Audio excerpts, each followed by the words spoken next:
Hey guys, what's going on? Look at this, almost a midnight rendezvous in the park. You guys know I'm in the park, but this time I'm not fully in the bush like Tarzan. So, Ted Santos, Straight Talk, that talk show made for men by men. Not even ladies want to miss it. Do I have to get closer, guys, so you can see who I am? I'm getting a little dark out here. So, I want to talk to you about something really important. A lot of people don't talk about it. It's third party interference, right? So why do women allow their friends and family to destroy their relationships? And it happens, right? Happens with guys let their boys, their brothers influence them, but I think women get influenced more. So if you think about it, right? You meet a new love interest, you spend more time with them, your friends and family might get a little jealous, you're not spending time with them. And what do? They just might sabotage you. They might give you some bad advice. When you get into a little rough spot, they might even say, see, I told you that person is not made for you. And even though everything is going fine, they're just looking for a little bit of trouble to make, right? And you may have a great relationship with a woman.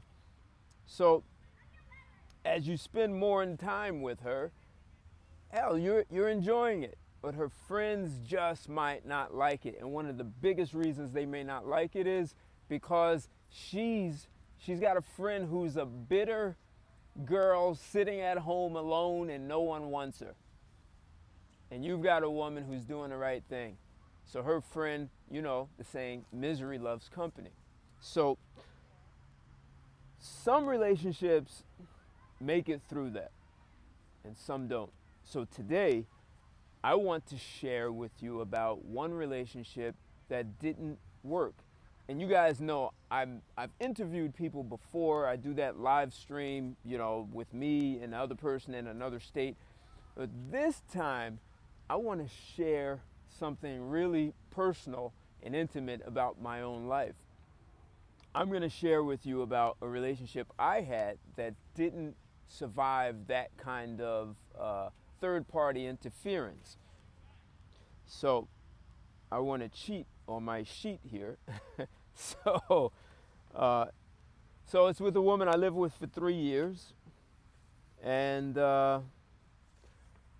what made it even more interesting is I spoke to you guys about how a woman can add value to your life, right? And one is, her network. She connects you with some people that can be good business. Another way is if you have a business, she works with you. I had that one. Started a brand new business and said, hey, you know what? Instead of me telling you, how about I just magically bring her into the picture and just pull her? Let's see if I can make her appear. Come to me. Come. Forget that. She's being shy, man. You guys know me. You know me as the caveman. And this is what I had to do. I had to go down into the jungles of the Amazon, and I found her, and I brought her back just like this. Like me, Tarzan, you Jane, me man, you woman, you my woman. Come with me. And look at this. You see how that worked?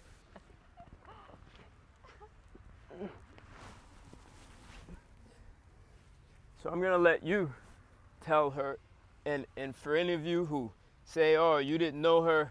So this is an old picture of us, probably from 2011 or something. 2010 probably. 2010. So, si yo quiero hablar con ella, necesito hablar en español porque ella no puede entender inglés. No speak inglés muy bien. So I had to go down in the jungle and find her. That's what you want to do. You want to find a woman who doesn't speak English and bring her back to the United States, and you have no problems. Dígala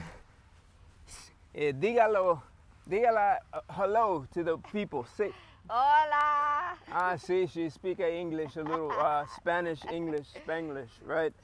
So, Duchess. you can practice your English now.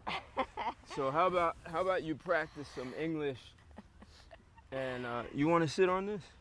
No, no, I'm good. No? Thanks. Okay. So tell everyone your name. Hi guys, my name is Ellen Santos, and I am the ex that lived with him for 4 years, not No, no, no, three. no, no. It was 3. I met her. It was June, and I knew her for 9 months before I said, "Hey, I got a deal you can't refuse." And so we lived together for 3 years, but we knew one another close to 4 years. Sometimes, uh, you guys, women forget stuff unless it's convenient, so it's all right. So what he didn't know, I had already moved in. So wait, back up. When I met you, where'd you tell me you were from? I told you I'm from this small country in South America, the only Dutch-speaking country in South America. And I said, You're from Suriname. and you were, Surprise. why? Because nobody knows where Suriname is, let alone what Suriname is. And some people think Suriname is next to Vietnam. Those are the people who want to show how smart they are. Oh yeah, I know that country. It's an island right next to Vietnam. It's South America. It borders Brazil, British Guyana, and French Guyana, and the Atlantic Ocean. So I had to go down to the Amazon. That's part of the Amazon, and as you saw, I carried her back just like that to the States. She And didn't have shoes. She only had the deerskin skirt and like the top. this, right? Exactly. Like ripped off. She had, yep. And the funny part is, I was born and raised in Suriname. My dad is Indonesian and Chinese, and my mom was Dominican. So that made it even more complicated for, I would say, a regular guy, because Ted is what is the word? What was the word again? Extraordinary. Oh. That's the word. Wow. You didn't think I remember that, huh? No. So we lived together 3 years, right? 4. 4. and so after we met, right?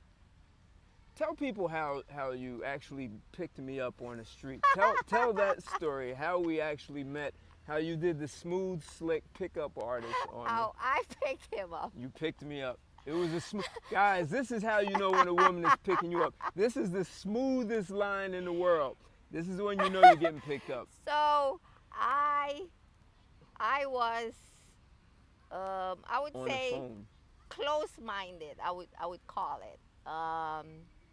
I had been living in America, New York, for a few years, but Boogie down, Bronx. in the Bronx, and I wasn't introduced to a lot.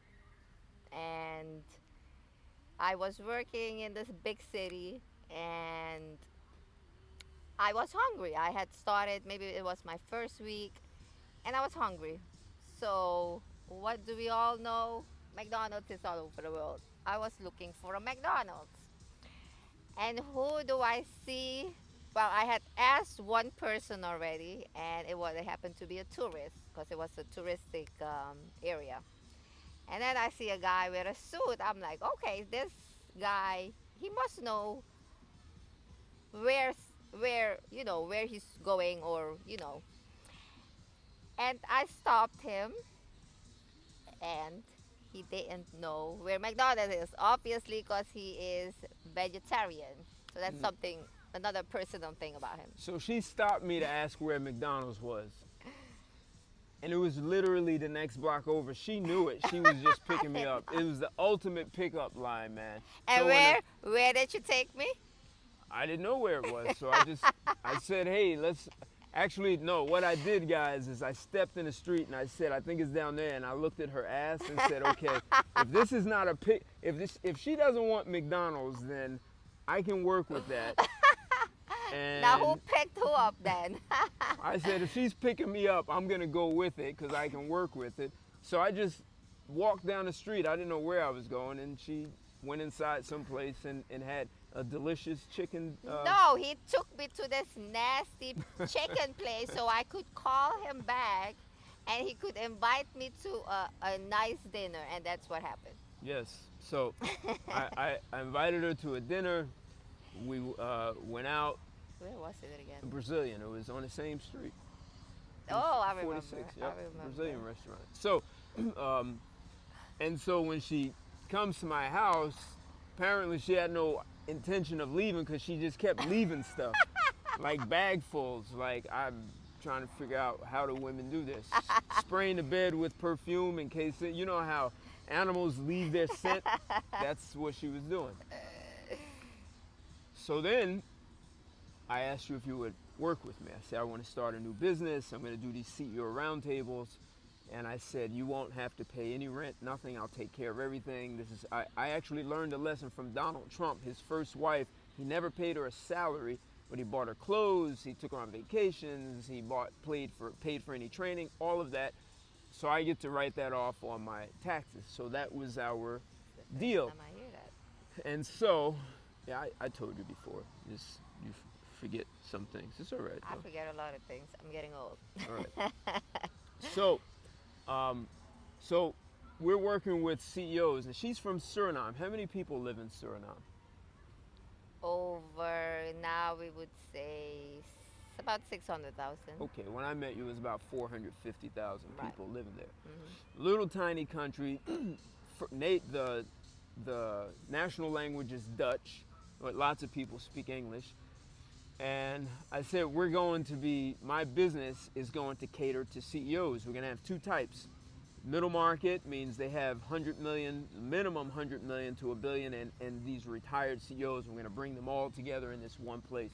So you're going to be a project manager, you're going to be my executive assistant, you'll manage my calendar and all that stuff. And I said, I'm going to want you to make calls, but you'll be speaking to executive assistants mostly. You won't speak to the CEOs. So the first time I asked her to call this retired guy, he managed a multi-billion-dollar pension fund. And what happened when you called him? So I was comfortable dealing with only the assistants and the executive assistants. So when Ted asked me to call, guess who answered? The CEO himself. And I hung up on him. She said, and I'm sitting right next to her. I said, all right, you're gonna say John, and John knows who I am, and he said his name, and she just hung up the phone. I said, you can't hang up on people. So why did you hang up on him? Well, the simple answer was, how do I talk to this big guy, Right. So that's where we started, right? And that would have been 2009, right? That's where it started. Maybe 8. No, I met you in 8. So Yeah, I started going to school in 8. Right, but the business started in March. Right. It started February, actually, February. So it was 9. Right. So she didn't want to speak to these CEOs. She could comfortably speak to their assistants, and when she called, I had her call back, and we role played, and he answered, and she spoke to him and said, oh wow, he was nice. So bang. Now fast forward, she's now calling any CEO of any size company and even meeting them face to face. Meeting them. She's spoken to former CEOs of Harris Hotel and Casinos, Chase Bank, Dun & Bradstreet, Xerox, and we just go down the list, like tons of them. And then the middle market, these are still big companies. I even interviewed one. Interviewed retired CEOs, yep, and people liked her, right? Ben & Jerry's CEO. And so, but some interesting things were happening while all that was happening. So, one of the things I said to her is that you may have some friends who might not be happy watching you in a relationship with me. Before that. So before that. Well, I'm setting that up. Oh, you are? So some of your friends may not be happy to see that. So you may get some negative feedback from your friends, and you're going to have to be able to manage that. That part where you asked me about your business, your partner. Okay. All right. So, um, so I was warning her that some of her friends might be a little envious, right? And they're gonna see a difference in her. Even though she's from a small country and now I'm big, living in a big city, that they might see her working with me and become kind of a different person. Uh, but so a big part of us working together, as I tell you guys, you want a woman who can add value, right? So she supports your business, your career, and you can talk to her about things. So I spoke to you about some things. Do you remember? I do. Okay, tell them. So the very first thing how Ted started trusting me professionally, he came up to me and he said, one of my partners, he said this, and what do you think about it? And Ted wanted to hold back, and I said, you can't hold back. You have to be honest with him, and that changed our whole relationship. Right. So she gave me a perspective that was more about enhancing and building the bond, which is what you would want from a woman, right? That you want that female perspective, because I can be, kind of hard, direct, and tough. Can be, or you? So what was it like living with me and working with me? And what kind of person did you think I was? Stressful. Every day? No, no. So I probably was, or it's The stressful. nastiest. I see him as the nastiest man alive. That is how I describe him to people. But a big but, or and I learned a lot from him, from talking to people, and I. This is funny. You probably don't remember. Um, I I wasn't comfortable doing things alone. One time, we went to the movies, and there was so we went as a couple, and there was a woman alone. So she of course sat like next to each other, next to us, or close to us, and she started talking more to Ted because Ted was on her side. So I said I could never do that, go alone to eat or to the movies. So one night he said, Ellen, I'm not going because we went to the movies a lot. I love the movies, so he went with me. um, and one night he said, you're doing it alone. I said, no, I'm not. And that was the greatest thing he suggested, and now I go anywhere alone, and people even say, why are you alone? Because I can. Good, So that good. was one of the out of my comfort zone. Another thing, talking to the big CEOs, um, and just how I saw myself, because I always saw myself as this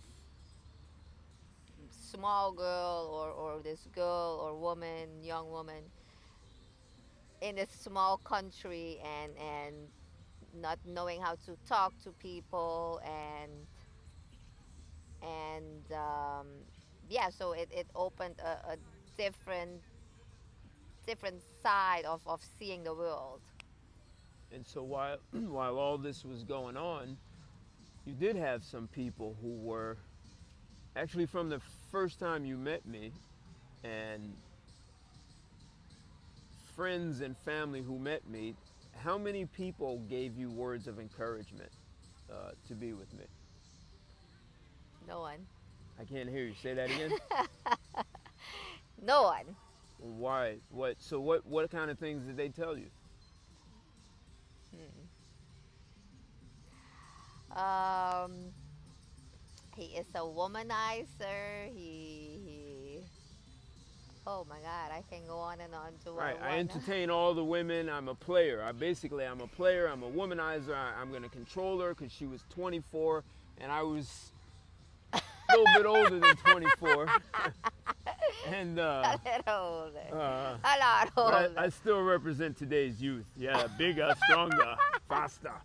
So Um, so they were basically trying to scare her. And as you heard her saying, she was developing. She can do things alone. She can speak to people she never thought she could speak to.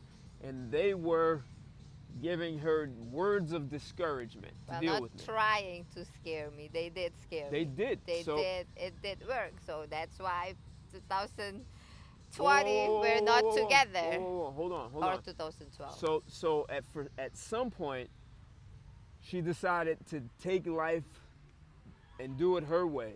And for almost a year, she had no contact with her friends and family. Zero, zero, right? And I kept saying, you need to speak to your mother. Her mother was calling like every day, and she refused to answer. And I said, hey, they're gonna have negative thoughts. And you said, I don't care. and then one day the police called me from my town and said, we understand you have Ellen locked up and won't let her speak to anyone and won't let her out of the house. If she doesn't speak to her mother like today, they were like, where is she? Do you have her locked up? If you don't let her speak to them, then we're kicking your door in. So I was like, hey, you have to call them. So she did that. But I would say that time period that she had no contact, our relationship was just between us. Uh, and so as I was saying in the beginning, sometimes people have challenges, they have hiccups. And she had friends who encouraged her to do things that worked completely against the relationship. And it didn't work for me. That didn't work. Um, Sometimes people believe things are going to go bad. I gave her a new set of words called self-fulfilling prophecies. If you believe everything is negative, it's easy to have that outcome. And she had never heard of self-fulfilling prophecy. I don't think they have that in Suriname. Well, obviously not in English. So No, no, no, maybe they do. Maybe they do. don't translate it now. That's later. That's later. No, You no, have I plenty wasn't. of I time. wasn't. So guys, what I'm saying is that if you're going to be in a relationship and you want it to be worth something, you've got to have these kinds of conversations about how people will intentionally interfere when they see your woman developing. Because I'm telling you, if you're a man and you are leading this woman and she's taking your lead, like at some point she cut contact with everyone and said, I'd rather have a great relationship with you than hear all these people trying to scare me, that's moving in the right path. Um, but we had a threat by the police, so she made contact again, and stuff went in the wrong direction. And at some point, I just said, "Hey, this just doesn't work." So relationships get killed. I know a guy who was married 20 years, and his wife had some interference from one of her friends and divorced, and then 10 years after the divorce, his wife said, why did you divorce me? You knew I was just acting crazy. So I think women can be more easily influenced, and she might not like to hear that, but all the advertising No, agencies, I agree. they target women. Women are more emotional, and if you get women to be emotional about something, even if it's a little thing, you can make it blow up like it's a big deal, and then in her mind, she thinks it's a big problem when it really isn't. So, what you said, you think women are more easily influenced? I think so, because guys are more, macho, and yes, they listen to their boys, but guys can easily stay on the right path and go for what they want because they're what hunters, right? So they're like, I Well, want that. even guys can try and discourage you, because I knew a guy who was saying that I was dominating and abusing her, and she couldn't even. He met her. He invited her to. He invited us to his house for Thanksgiving, and then told the Oh, whole world that I was beating her and dominating. He was trying to be negative to it. So even your boys can be negative. He said, that is for you. You know who you are. It's still me, and then the little girl who couldn't speak up. I'm finally free. I'm speaking up. Or maybe I'm not. I don't know. You tell me. Yes, the Dominican chick. And no, I'm not black. "Oh man, yeah, shit." Uh, so guys, I wanted to do this so that you can hear that if you actually take the lead and not let anyone in, that there are women who will listen, and maybe you do have to go down in the jungle and carry her back like I did, right, in another country.